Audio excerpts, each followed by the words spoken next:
Tiniyak naman ng liderato ng Kamara na patuloy nilang babantayan ang sitwasyon sa Metro Manila kasunod ng pananalasa ng Super Typhoon Karina at Habagat. Nagbabalik si Mela Lesmora sa sentro ng balita.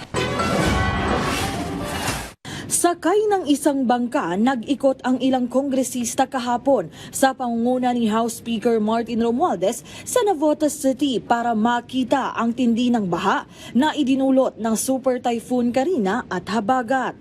Kasunod niyan, ininspeksyon din nila ang nasirang floodgate sa lungsod.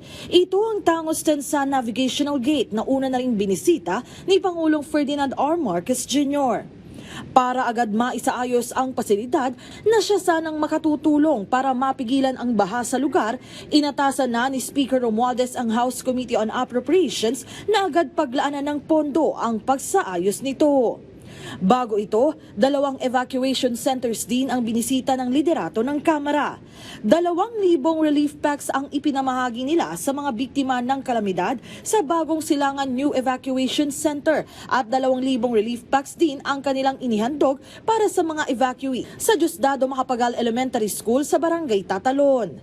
Sa susunod na linggo, tig 5,000 pisong cash aid din ang ipamamahagi sa lahat ng benepisyaryo sa ilalim ng ayuda para sa Kapos ang Kita program ng DSWD. Sa hiwalay na relief operation sa San Juan City, nasa 3,000 pamilya rin ang hinatiran ng tulong ng Kamara.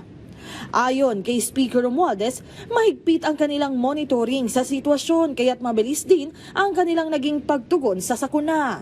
Naintindihan natin, nakikita natin sa weather, sa satellite na may darating na malakas na ulan. At siyempre, nakikinig kami din sa iyo. May mga ulat sa mga media kung saan talagang bumabaha, saan yung talagang kung kailangan puntahan. Kaya coordinated pero hindi kailangan talaga mag-uusap-usap kada araw. Makikita naman natin kung saan siya, kung saan tayo. So, doon na. Bukod sa mga nabanggit na lugar, nagkasari ng relief operations ang House Speaker's Office at Tingog Party List sa iba pang panig ng Quezon City, gayon din sa Marikina City.